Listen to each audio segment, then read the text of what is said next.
As suas ações não significam nada, nada do que você faz tem um propósito. A gente vê as ações do Coringa como algo negativo, mas ele não as vê dessa forma. Dependendo da situação da pessoa, a não busca pela ajuda faz ela ter ações drásticas. É estresse, é burnout, é depressão. Se você viver o suficiente, vai ver que a vida derruba até os mais fortes.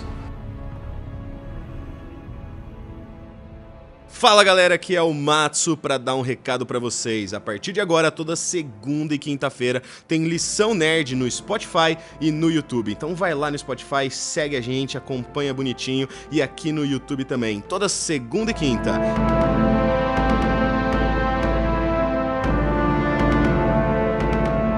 Fala pessoal, seja bem-vindo a mais um episódio de Lição Nerd. Eu sou o Vinícius. E eu sou o Matsu, e hoje estamos com um convidado especial, ele, o mago, o cara das otaquices nerdices supremo, o Shiro. Oi, eu sou o Shiro. O cara já chega Goku, explicação, né, mano? a explicação mais básica existente na face da Terra. E a gente chamou ele hoje porque ele é uma pessoa que vai saber muito sobre esse assunto que está em alta. A gente vai falar sobre o melhor sorriso que você verá nos filmes, Coringa. Cara, o Coringa é um personagem sensacional e eu tenho certeza que os ouvintes vão conseguir tirar várias lições para a vida do que a gente pode extrair do Coringa. Ele também tem um lado do mal, óbvio, ele é um vilão, mas tem muito ensinamento aí e a gente vai poder falar sobre isso hoje. Eu tô curioso para ver o que os mestres aqui têm a falar sobre o Coringa. Eu tenho uma visão nerd do Coringa, tenho minhas próprias opiniões sobre eles e fiquei curioso para saber o que vocês têm a falar sobre ele. Vixe, os mestres aí colocou a gente numa posição muito alta. Cara. Mas o fato é que, se você ainda não viu o último filme do Coringa, veja, que a gente vai estar falando sobre ele. Incrível. Não, ganhou o Oscar, né? Ganhou 2 Oscars, melhor ator, Joaquin Phoenix mandou bem demais, já tinha ganhado o Globo de Ouro também. E Oscar da trilha sonora, que uma trilha sonora de arrepiar. No filme a gente percebe a trama de uma pessoa que tem as suas deficiências, mas que começa a entrar num ciclo de se perceber invisível na sociedade, como se ele não se importasse. Aliás, essa é a busca dele, né, de gerar algum tipo de ação que todo mundo passe a ver, mas o fato é que o Coringa, ele se via invisível.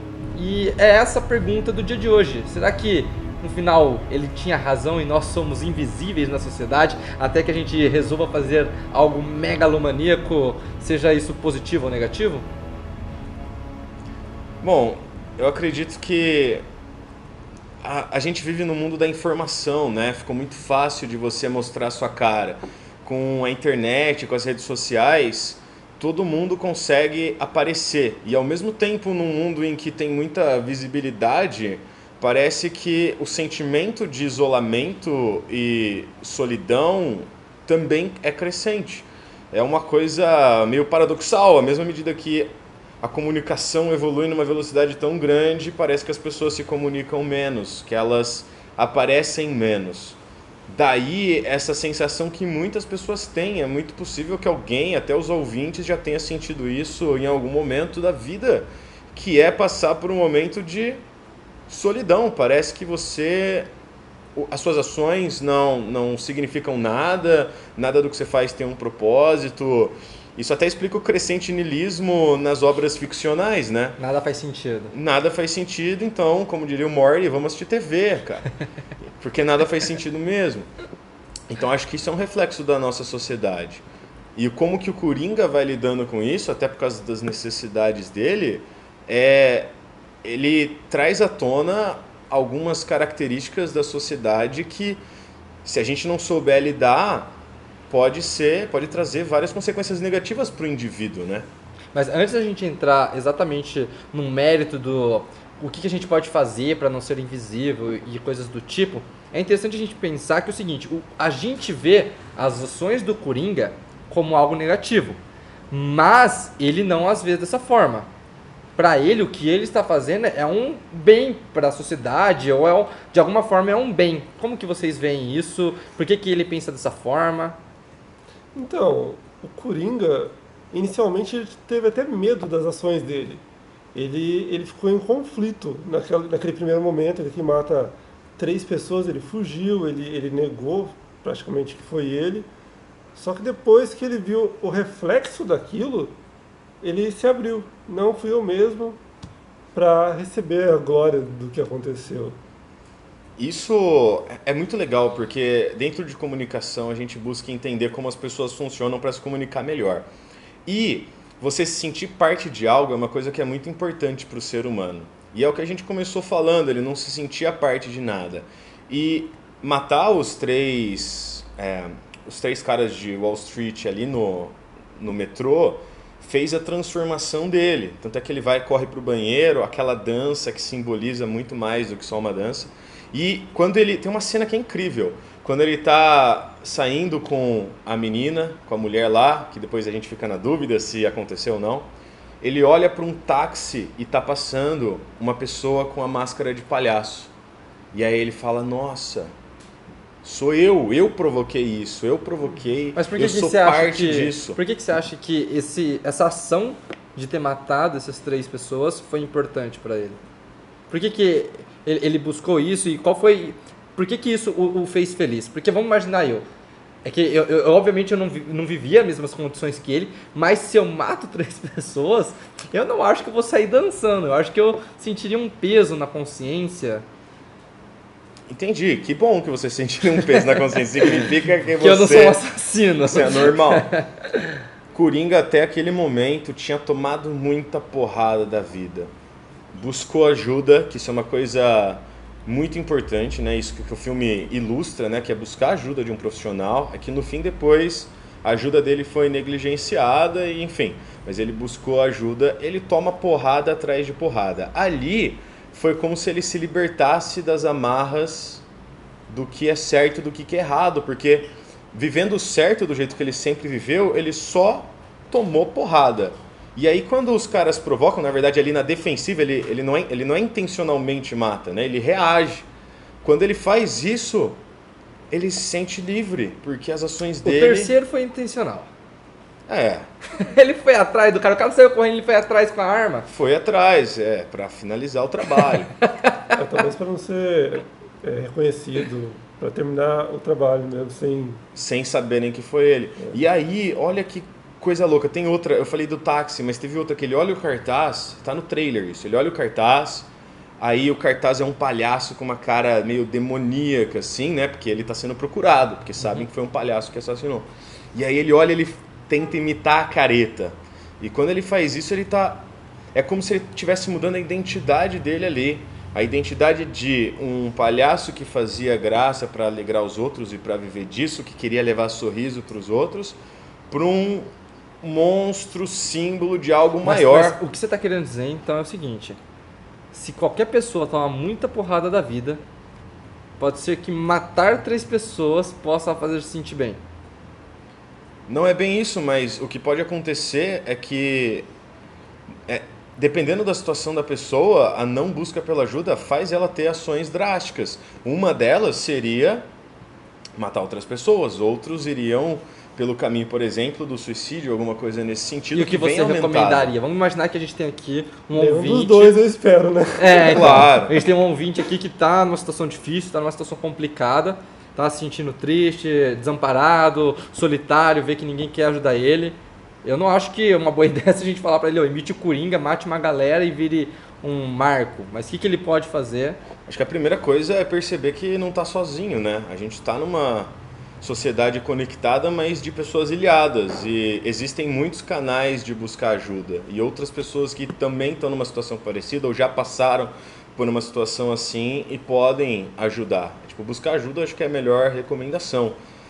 Agora, o caminho que o Coringa... Inclusive o filme foi criticado por causa disso, por poder incitar um caminho que faça aumentar o número de casos de atentado e coisas assim.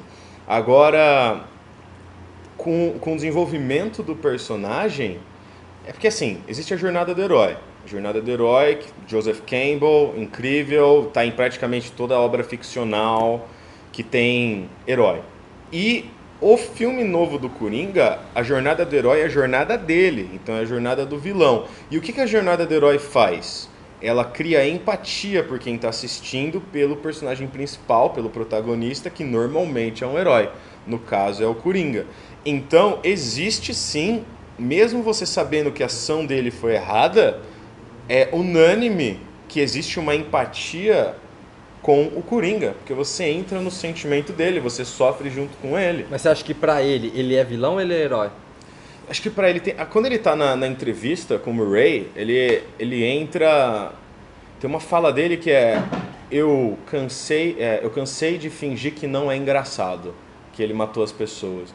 Ele já falou, minhas ações não têm mais consequência, porque naquele momento ele já tinha perdido tudo e não tinha mais consequência. Ele estava aproveitando aquilo de...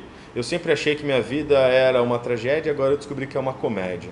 Então ele pegou a incitação popular e dentro dessa incitação popular ele quis, sei lá, sentir esse momento de que ele valia mais do que só uma sombra. Né? Ele queria se sentir vivo. Foi o primeiro momento lá que, tipo... Lá naquela parte da entrevista, lá ele já estava totalmente liberto já.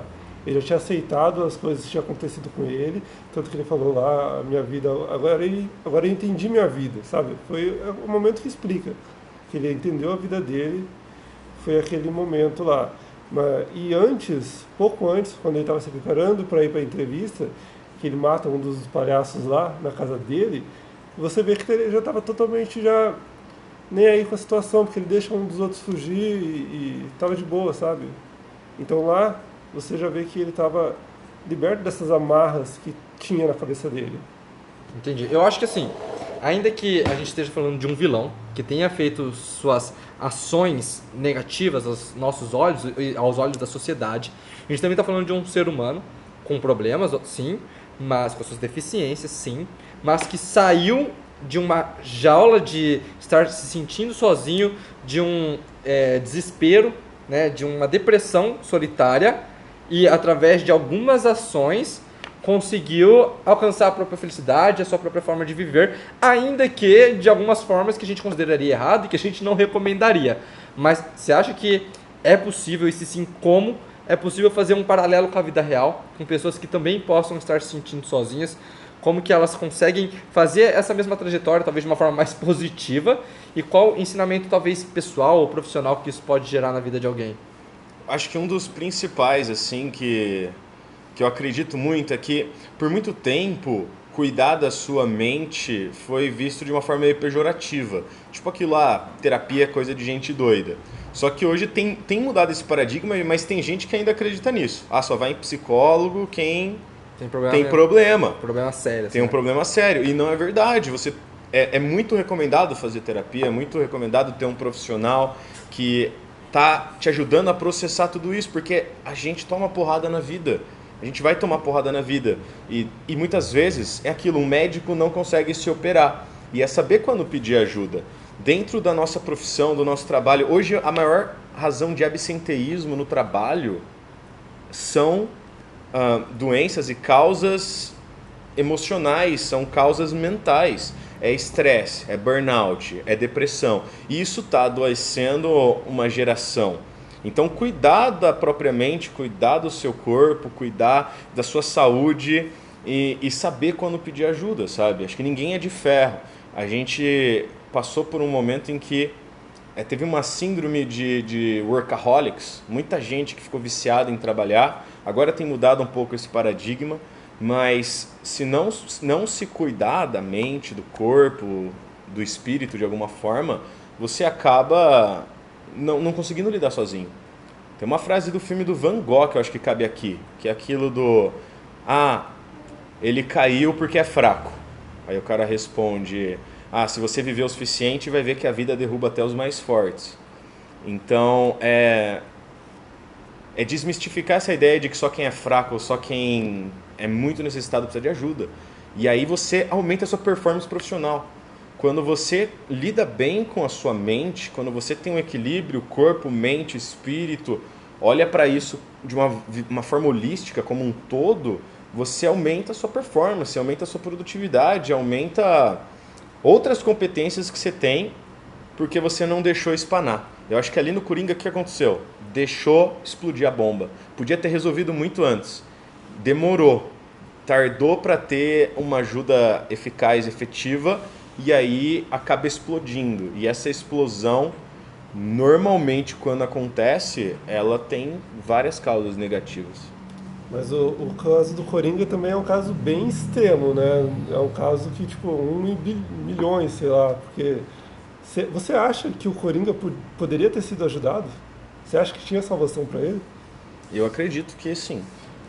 Esse Coringa do filme do Joaquin Phoenix, eu acredito que sim, porque na verdade o que acontece é que ele vai buscar medicamento, ele vai buscar ajuda, só que ele nunca tem a ajuda por completo. Fica aquela ajuda para, como diria a expressão, para inglês ver. É uma coisa que é feita meio que na aparência, mas não é uma ajuda efetiva. E óbvio que muda o sistema de saúde que é aqui, no sistema de saúde americano, mas para os nossos ouvintes, acho que a lição que a gente pode tirar, uma delas, é justamente essa, de cuidar de você, cuidar da sua mente, daquilo que acontece, buscar ajuda profissional de uma forma remediativa e não paliativa. Não esperar estar no buraco para buscar ajuda, é sempre estar se cuidando para não cair no buraco. Sabe, alguma coisa assim nesse sentido. Show! Então, nesse episódio, a gente conseguiu analisar um pouco do Coringa, entendendo que hoje, embora a gente viva numa sociedade cheia de informações, é como se cada um tivesse ilhado. É tanta exposição que ninguém se expõe e todo mundo se sente solitário.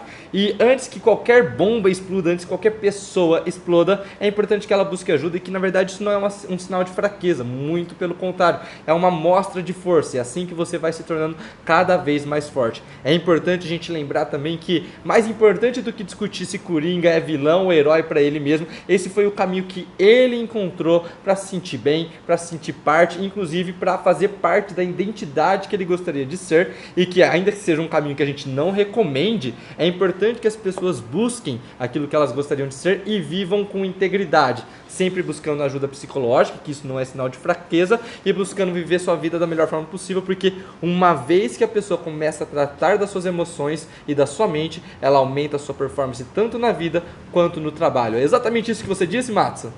Acredito que é isso. É isso, não tenho o que comentar mais. E você, Shiro, o que você achou? Eu acho que é isso aí. E para finalizar esse episódio, pessoal, a gente gostaria de agradecer a todo mundo que está assistindo nossos podcasts, toda a ajuda. Se você tem gostado também, a gente pede que você recomende para os amigos, que você acha que também pode se interessar, que é um projeto que a gente está tentando fazer crescer, e qualquer apoio nesse momento é muito bem-vindo. Lembrando também que toda segunda e quinta-feira temos novos episódios no YouTube e no Spotify, e a gente se vê no próximo episódio.